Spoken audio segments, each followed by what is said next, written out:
ಆರತಿ ಇಲ್ಲ ಅಂತಂದ್ರಲ್ಲ, ಅಲ್ಲೇ CCTVನೂ ಅದ, ಇಲ್ಲೇ ನೀವು ನಿಂತ್ಕೊಂಡು ನೋಡ್ಬೋದು ಅಲ್ಲಿ ಆರತಿ ಮಾಡೋದನ್ನು. ಇಲ್ಲ ಸರ್, ಇಲ್ಲೇ ಇದೆ ಸರ್, ನಮ್ಮದಲ್ಲಿ ಕೂಡ ಪ್ರತಿಯೊಂದು ಇದೆ ಸರ್. ಆ ಉಂಡಿಗಳೆಲ್ಲ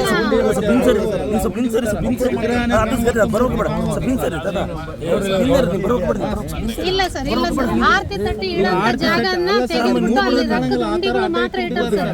ರೊಕ್ಕ ಮಾತ್ರ ಬೇಕು. ಅಲ್ಲೇ ದೂರದಿಂದ ಭಕ್ತಾದಿಗಳಿಗೆ ಯಾವುದೇ ರೀತಿಯ ಅವಕಾಶ ಇಲ್ಲ ಸರ್.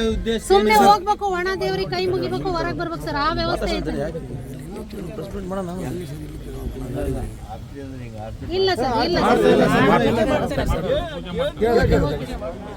ಅರ್ಚಕರಿಲ್ಲ ಸರ್, ಅರ್ಚಕರಿಲ್ಲ. ಇಲ್ಲಿ ಯಾವಾಗ ಬರ್ತಾರೆ ಸರ್, ಯಾವಾಗ ದಿನಾಲೂ ಇಲ್ಲಿ ಇರೋದಿಲ್ಲ ಸರ್, ಮಧ್ಯ ಮಧ್ಯದಲ್ಲಿ ಯಾವಾಗ ಬರ್ತಾರೆ ಇರ್ತಾರೆ. ಅಲ್ಲಿ ಮೇಲೆ ಒಂದು ರೂಮ್ ಇದೆ ಸರ್, ಈಗ ಅಲ್ಲಿ ಪೂಜಾರಿ ಆರತಿ ಮಾಡೋರು ಅದಾರಲ್ಲಿ. ಇಲ್ಲ ಅರ್ಚಕರಿಲ್ಲ ಸರ್.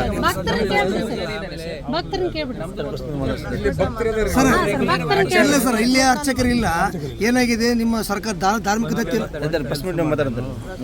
ನಾನು ಅಲ್ಲಿ ದರ್ಶನ ಮಾಡ್ಕೊತೀನಿ. ಎಲ್ಲೇ ಒಂದು ಕಡೆ ಕೂಡ್ರು ಅಷ್ಟೇ. ಮಾತಾಡ್ತೀನಿ.